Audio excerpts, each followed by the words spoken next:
Hero की गुफा से निकलकर नदी की ओर जाता है।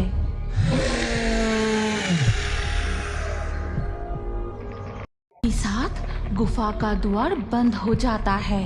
सुंदरबन के बिल्कुल बीचों बीच कालिया नाम का एक गांव था। ये गांव नदी, बील और घने जंगलों से घिरा हुआ था। इस गांव के ज्यादातर लोग नदी से मछलियां पकड़ता था और उसी मछलियों को बेचकर वो अपना गुजारा करते थे। लेकिन गांव वाले गलती से भी कालिका नदी में मछली पकड़ने नहीं जाते थे, क्योंकि कहा जाता है कि उस नदी में बुनीप रहता है। शादी के बाद कितने साल हो गए मैं इस गांव में आई हूँ और तब से कालिका नदी, बुनीप और हीरो की गुफा के बारे में बहुत सारी कहानियाँ सुनी है, लेकिन ये बुनीप है ही नहीं, वो बस कहानियों में है। नहीं भाग्यवान, बुनीप सच में है। कालिका नदी के रास्ते जो भी हीरे की गुफा की खोज में गया है वो कभी जिंदा लौटकर नहीं आया। वो दोनों अपने नाव लेकर आगे बढ़ते हैं। फिर वो एक जगह नाव को रोकते हैं। भाग्यवान, आज हम यही मछली पकड़ेंगे। ठीक है। फिर सनातन अपना जाल नदी में डालता है और धीरे धीरे जाल खींचकर नाव के ऊपर उठाता है। अरे देखो देखो, जाल में कितनी मछलियाँ फंसी है। ये कहकर रत्ना मछलियों को हंडी में रखने लगती है। कई दिनों से लगातार बहुत बारिश हुई है, उसकी वजह से हमारे गांव के नदियों में बहुत सारी मछलियां आई है। हाँ, तुम सही कह रहे हो। अच्छा, उस प्रताप भैया का कुछ खोज मिला? नहीं, प्रताप का पता कहीं नहीं मिला। अचानक से कहां गायब हो गया, कुछ पता नहीं चला। तभी तोते का एक झुंड उड़ता हुआ जाता है और बाघ की दहड़ सुनाई देती है।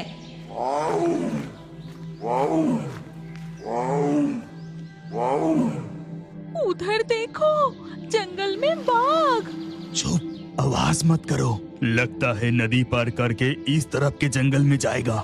बाघ उनकी नाव के कुछ ही दूर से नदी में तैरते हुए दूसरी ओर जंगल में चला जाता है। फिर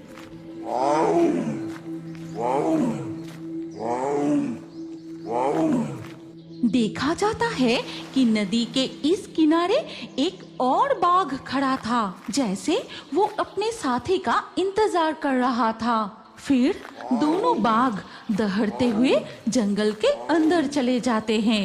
अरे बाप रे, इस किनारे के जंगल में जो बाघ छिपा हुआ था उसके बारे में तो हमें बिल्कुल पता ही नहीं चला। कितना खतरनाक। सुंदरबन के लोगों की जिंदगी क्या इतनी आसान है? हर वक्त बाघों से सावधान रहना पड़ता है, नहीं तो कब और कहां से वो सामने आ जाए। ये कहकर सनातन फिर से अपना जाल नदी में डालता है। ठीक तभी एक खाली नाव बहती हुई उनकी तरफ आती है। अरे ये किसकी नाव है? नाव में जाल भी है, लेकिन उसका मालिक नहीं है। अजीब बात है। वही तो देख रहा हूँ, लेकिन ये नाव कुछ जानी पहचानी सी लग रही है। हाँ, याद आया, ये तो प्रताप की नाव है। ये तुम क्या कह रहे हो? तो फिर वो कहाँ चले गए? अब वो नहीं रहा भाग्यवान, अब वो नहीं रहा। चलो आज हम वापस चलते हैं, ये खबर प्रताप की पत्नी को बतानी होगी। इसके बाद सनातन प्रताप की नाव अपने साथ लेकर गांव की ओर लौट जाता है। फिर घाट पर दोनों नाव को छोड़कर प्रताप के घर पहुंचता है। सनातन प्रताप की पत्नी को सारी बात बताता है। हाय हाय हाय, ये क्या हो गया? मैंने कितने बार उन्हें मना किया था, लेकिन वो मेरी कोई बात न सुनी। उधर देखा जाता है कि हीरो की गुफा में प्रताप पड़ा हुआ है और पैरों में काटने की निशान। बुनीप अपनी हीरो की गुफा से निकलकर नदी की ओर जाता है।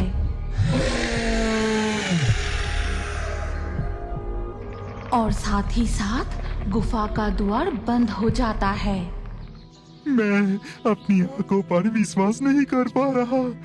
बुनीप की हीरो की गुफा, मतलब ये सच है, कोई सपना नहीं।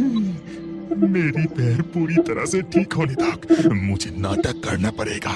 हाँ हाँ, ताकि वो मुनीब समझ न पाए कि मैं उसकी आंखों के जादू से मुझे कुछ असर नहीं हुआ। मौका मिलते ही मैं इसकी गुफा से हीरे लेकर भाग जाऊंगा। अगर आप इस कहानी के अगले भाग देखना चाहते हैं तो कमेंट में नेक्स्ट पार्ट जरूर